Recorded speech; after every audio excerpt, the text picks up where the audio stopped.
We are so close to being done with this season. I can like literally taste it. I'm recording this about 7 hours before the live reunion of Love is Blind, and like I cannot wait. I'm so over all like the random TikTok drama, all the random Jackie comments that she's been saying on videos, like those threads. Like someone even posted which couples got married at the altars. That got spoiled for me. So like I'm over it. I just want to have the latest up to date things are going on with these people's lives. I'm done. Hi y'all, I'm Kai Simone. Welcome to my channel. I do commentary review content, and right now I'm doing that for Love is Blind. This episode we're focusing on episodes 11 and 12, which are our wedding episodes. Please give this video a like and subscribe if you like that kind of content, but also if you like me. Much appreciated. Alright, enough about that. Let's get into this recap and review. In episodes 9 and 10, we left off with what I'm going to say is a whole bunch of BS and just trying to set up a lot of drama for our wedding episodes to really like build up the tension of like who's actually going to make it to the altar, who is not. We have the whole interaction between Jackie and Marshall after Chelsea's birthday party where Jackie is seen flirting with Josh, and Marshall just like, hey, just want to really check base in, like I just want to say what you need from me. She's basically like, I don't want to talk about it, I don't want to do that, I don't want to do it. I'm like, man, like you are literally not ready for a relationship, so go off, sis. And then we also have another interaction between Chelsea and Kwame, where Kwame is just all up in his feels all the time about like how he has to give up everything for Chelsea. I'm like, sir, that's kind of what a relationship is, and I'm sorry that you feel like she's not giving it up for you. I don't know what you want. I don't know what you want from me. I don't know what you want from her. Do not know. Kind of like have to check yourself before you wreck yourself, as like the people say. They do all of the wedding dress shopping and suit shopping. I just skip over this because I'm like, cool, thanks, I'm glad you guys like your outfits and that you better look good on your wedding. If you don't look good on your wedding dress, what are you even doing? Like, men are just wearing suits, and usually it's never that much drama. But the one big thing that does come out of this, Tiffany notices that there's no Jackie. Every single person is here today who's on the show is planning on getting married, so it's very red flags that Jackie's not here. So she texts her boy. She's like, hey, Brett, just wondering, is Marshall there? Because Jackie's not here, question mark? And I'm like, are you talking drama? Who actually do that? Did you want to do that yourself? Like, what happened there? Brett is like, oh, Marshall is here. And I love the relationship between Brett and Marshall. Literally, I love a good, strong male friendship. I want more men to be emotionally vulnerable to have a friend in their life, because most of them don't.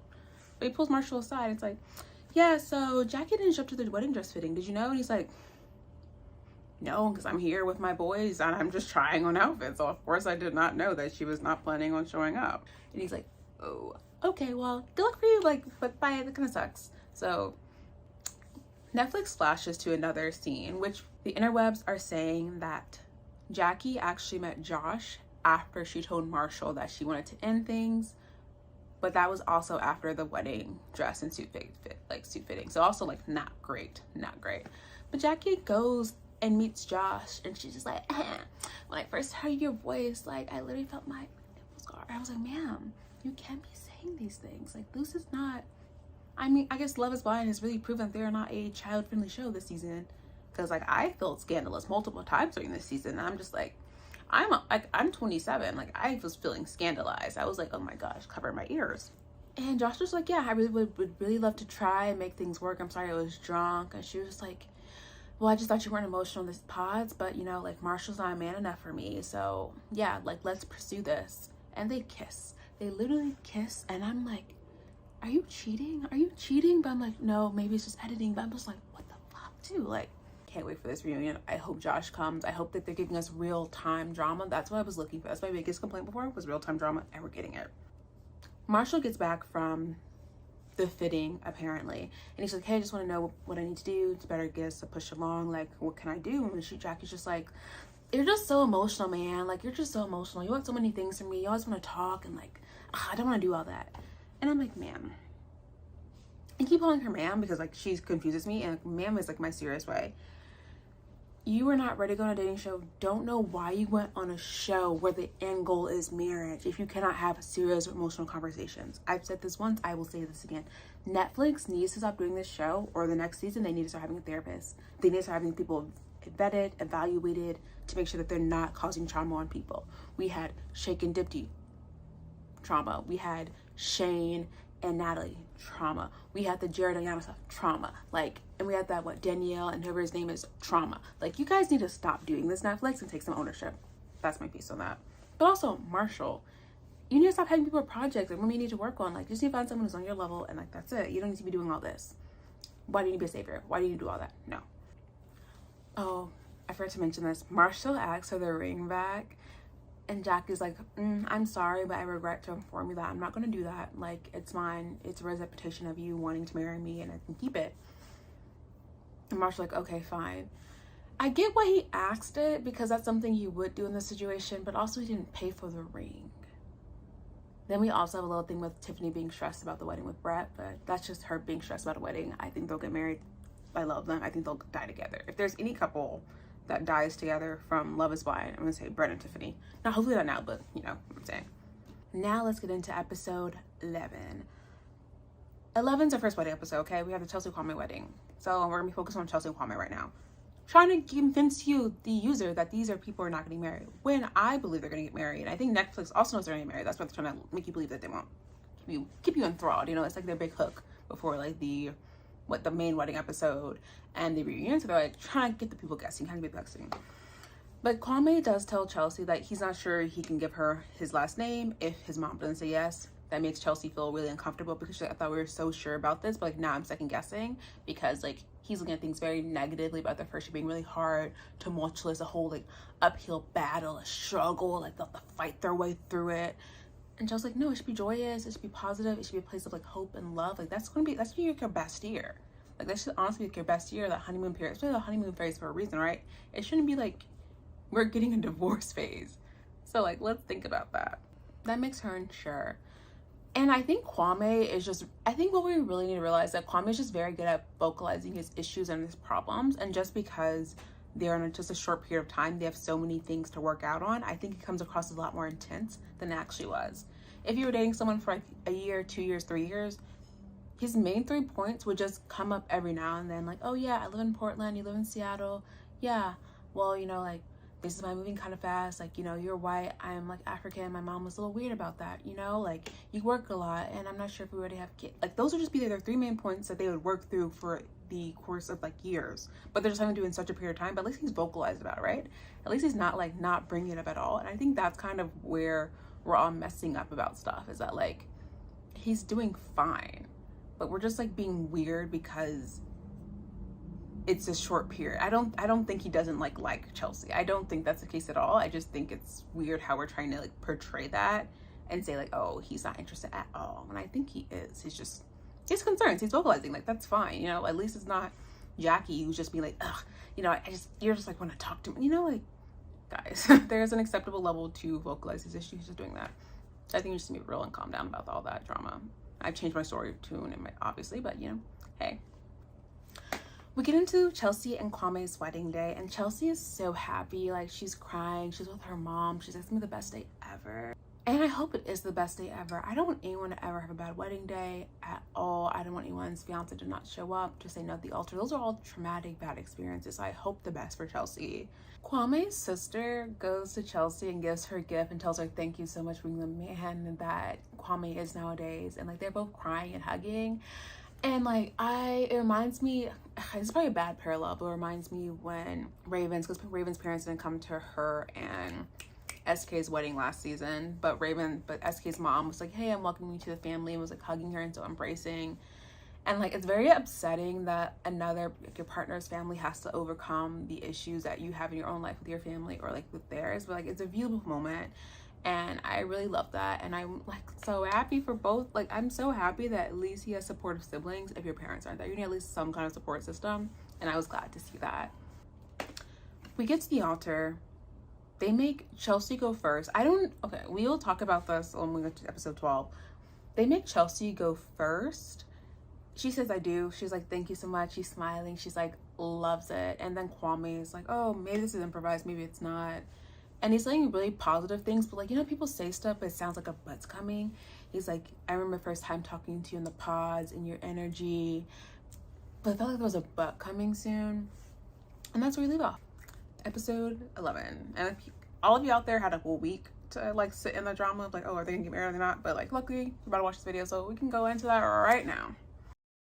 Episode 12. Episode 12 picks off where he left off, of course, with Chelsea and Kwame at the altar. Vows turn around. He's like, you're amazing, you're beautiful, and I'm so fortunate to have met you. And he says I do.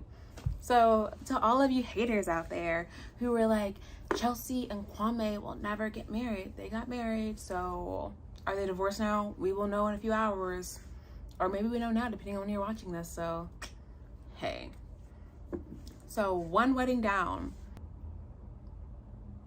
4 weddings left. No, 3 weddings left, because Jackie and Marshall aren't having a wedding unless Jackie and Josh pop up, but otherwise 3 weddings left. Let's go. Next one is going to be our drama wedding. So Paul and Micah. I have no faith in Paul and Micah. I really don't. I don't think they should have been a couple from the get-go. I don't believe in them. I will say that. Yeah, I'm not convinced Micah likes Paul. I think Paul sort of likes Micah, but like he knows Micah's a bitch. You know, like I don't know how it's gonna work. Micah's using lots of, if we get married, he does this for me, he's so great. And I'm trying to gauge, okay, are they getting married, are they not? And overall, from the sense of it, I feel like she would say yes. I feel like she would say yes. That's what kind of sense I'm getting, but she's like not sure, but she's kind of sure. She's talking herself into it. I don't know. The big thing though we're gonna talk about is gonna be Paul. The only thing that Paul says is like, I've loved her since I met her in the pods, and we are on the page about so many things and see life a similar way. That's what Paul says. People are like, okay, are you gonna get married? He's like, look, I'm battling a lot between my brain and my heart, and I feel conflicted, and his family and friends are just like, okay, yeah, we know you're very like analytical, overthinking person, but you just rely on how you feel about stuff. And he's just like, okay, Paul's saying no. That's what I got from watching this whole, I think it like took 20 minutes to go through this. I was like, Paul is saying no. You know things are a bad sign when you're talking to everyone in your wedding party. He's talking to his friends. His friends are like, yeah, you know, like, just like, you know, there's always risk in everything. And Paul's like, yeah, I know there are risks. And he's talking to his mom. And then he says the kicker, which really sealed the deal for me. He's like, it's unclear. It is definitely unclear. You should not be on your wedding day unclear if you're going to marry someone or not. If it's unclear, it's a no. Marriage is stressful. Marriage is a lot. Like, marriage is not an easy thing you go into. So if you're going to say yes, you have to say yes. If it's not a hell yeah, it's a hell no. That's Paul in this example. But his whole concern is, I don't want to like not marry her and lose her, you know? Unfortunately, sir, that's kind of the show. Every couple that has tried to date after their engagement and not getting married has failed. Because otherwise, like, where are we going? Like, what are you doing about this? But I'm just trying to figure out like, how is it actually gonna go at the altar, and then we do get into that. Micah does what I call the ultimate boss move. What are they called? The officiator turns to Micah. She's like, Micah, do you take Paul to be your lawfully wedded husband? And Micah says, I think that in this moment, the best thing that I can do for us is to give you the opportunity to answer first.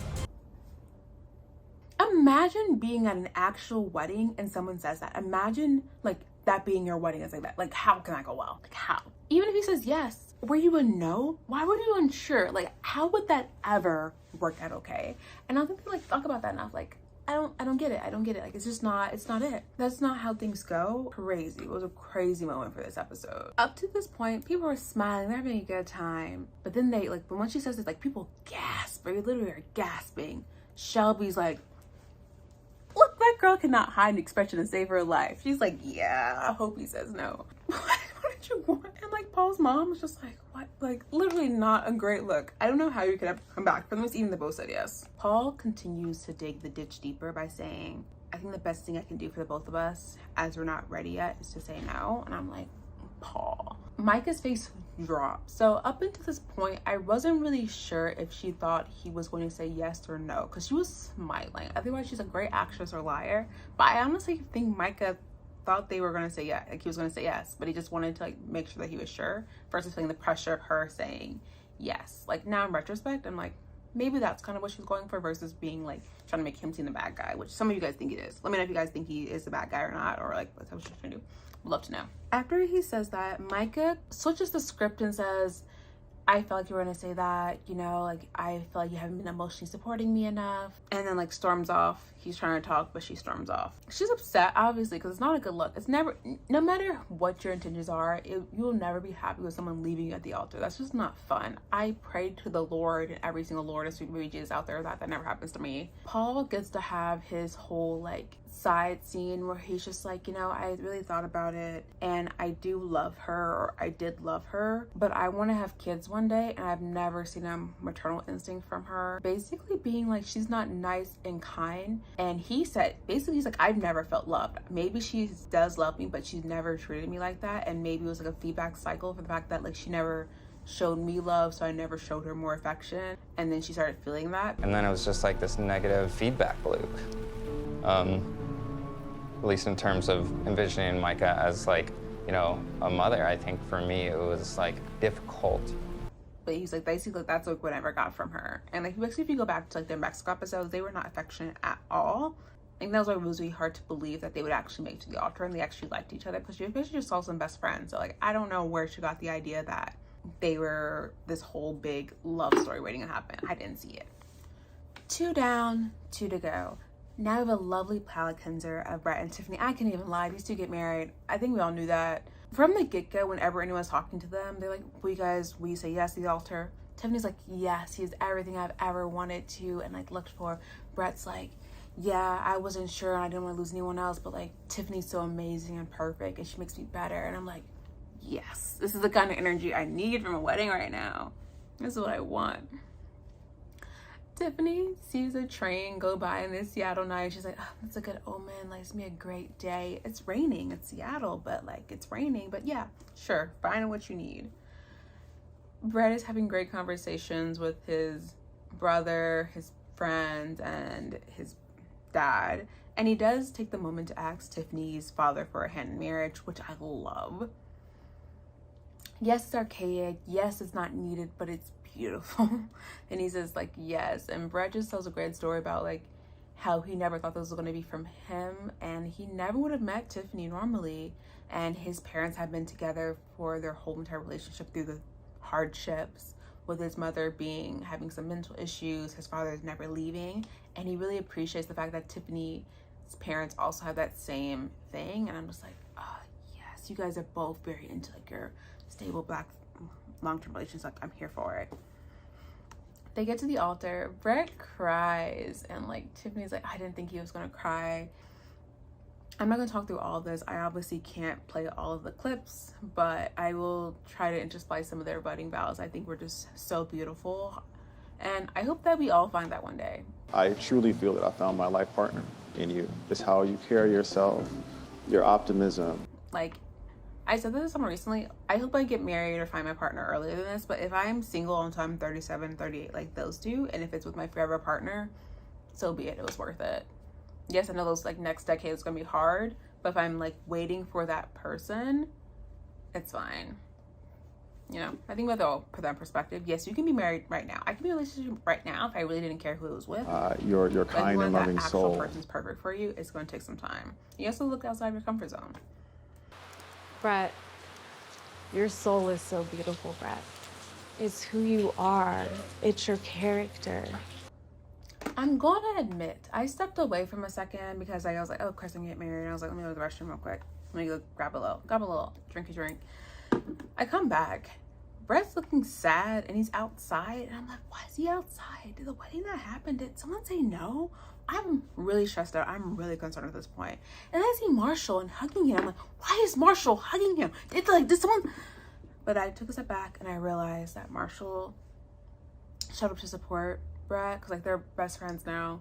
I honestly thought that Marshall would have been in Brett's wedding party, but apparently some of these weddings happen the same day. Some have been like too stressful. I get it.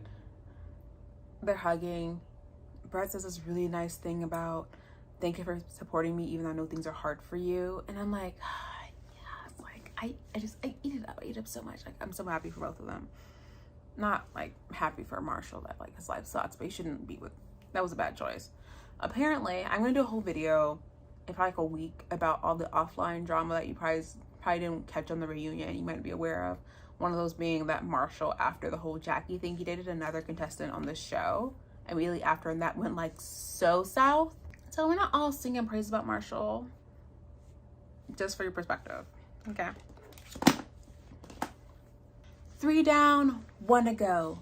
Bliss and Zach. This episode is called Eternal Bliss, so I'm sure we all know what that means. They probably get married. There's like not a lot of drama here. We see Zach, of course, mentioning the fact that he knew Bliss was probably should have been the one once they had the same like wedding song. Again, I will say this until I die. The only reason that Zach did not choose Bliss because he didn't know she was attractive. Bliss is gorgeous. So I'm sure he was like, yeah, she's smart and pretty. Like, I won. So I knew. Again, Zach's not bad looking. He's weird and quirky. I think they're both weird and quirky. And that's their story. And that's fine. The only problem, my big thing is, sometimes your parents might not be happy with the person you choose. But at the end of the day, it's like, are they willing there to support you or are they not? Bliss's dad, drama, not happy with this relationship at all. So she ends up getting walked down the aisle by both her dad and her mom. Her dad is making side comments, like before he's walking her down the aisle, he's just saying like side remarks like, I hope she can keep up with you. But like, yeah, he can. Her mom's like, yeah, he can. He's like, oh, we'll see if that happens. I'm glad she chose both of her parents because that way it's like some kind of balance versus them like negatively being like, you shouldn't do this at all, which has been like kind of bad. Like, guys, like be supportive. You showed up, great. Love that. Glad you did. Never settle, all right? I'm not gonna lie. I almost started tearing up watching the Bliss Zach vows. Zach has from day one always admitted the fact that he left Bliss for someone else to both their parents. To his detriment, yes, but he's like honest. And at the altar, he's like, the moment you were gone out of my life, I knew I made a mistake. It was when I said goodbye that I knew what I had lost. And he's like, I love you for you. And I was like, oh, that's beautiful. They both say yes. They both say I do. And I'm like, ah. Are we gonna get 3 people who are still together right now? Like, I would love that. Usually it's just 2 from each season, but like, I would love for it to be a 3 for 3 kind of situation. I guess 3 of 5, but you know what I'm saying. So I hope so. All right, guys, that was episodes 11 and 12. All right, final thoughts as we're approaching the reunion. I honestly think that they're also together. I honestly do. I think definitely Brett and Tiffany, and definitely Bliss and Zach. So they just did a whole thing in New York where they had, ahead of like the new season, they had like Bartise. If you guys know, Bartise has a baby now. Bartise, Deepti, Kwame, and Bliss were all there. So people were like, oh wait, I mean they're single? Is that why they're able to go? I think it's just they couldn't have both pairs, obviously. So it was more of like a single experience. They needed 2 people from the current season. That's all I think. I think they knew Brett and Tiffany were together. I really hope that Bliss and Zach are still together. Kwame posted something recently about Chelsea, so I think they're still together too. I mean, we'll see in a few hours, but overall, like, I think the season was pretty damn good, and I'm going to do a recap of the whole season, my thoughts and how this compares to other seasons, coming up probably like in 2 weeks. I'm going to be back on like my Thursday posting schedule. So, all right, guys, thank you for your time. Please give this video a like and subscribe if you like this kind of content for me. Yeah, I don't know, like, I'm in a good mood. Like, it's definitely giving me a good mood. I feel very happy, and hope you guys feel good about the season. All right. Bye, guys.